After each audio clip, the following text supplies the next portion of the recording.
Let's go live to Sky News US analyst Michael Ware. Michael, what's your reaction to this? It's not that much of a surprise, is it, given not just the recent form but past form from Donald Trump?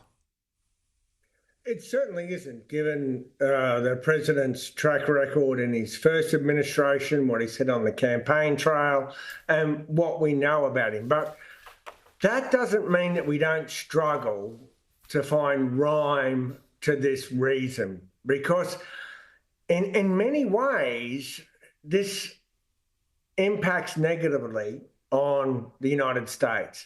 So he's restricted access from 12 countries, partial restriction on 7 other countries, and it's all based on an executive order that was issued back in January that asked the Department of Homeland Security to assess whether these foreign countries can give us accurate background checks on these applicants.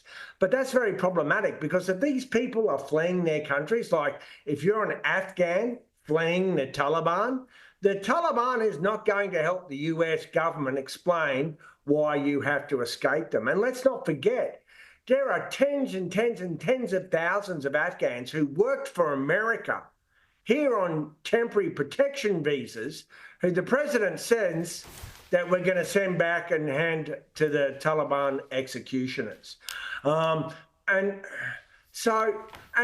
let's not forget the Chinese students. So there's 12 countries who've been specifically banned, but the president's also targeting Chinese students studying here in America. That's mostly postgraduate students and PhD students and postdoctoral students. They're the heartbeat of American research and development, and there's about 277,000 of them. And right now, China is rubbing its hands, going, come on home and give us all your expertise. For example, there's a scientist here in America who won the Nobel Prize for figuring out how the human body detects the sense of touch. And his research funding has all been ripped away. China, within virtually 5 minutes, contacted him and said, come back to China, any university, any research center, 20 years guaranteed funding. So it's almost like cutting your nose off to spite your face. But the rationale is we can't really vet these people properly to let them in.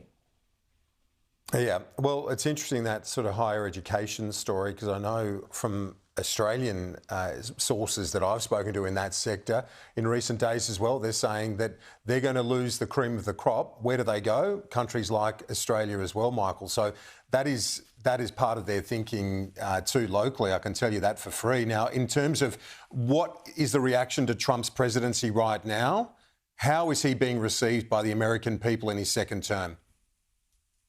Well, look, the honeymoon period's over, but in polling, Trump is doing better than some people might expect.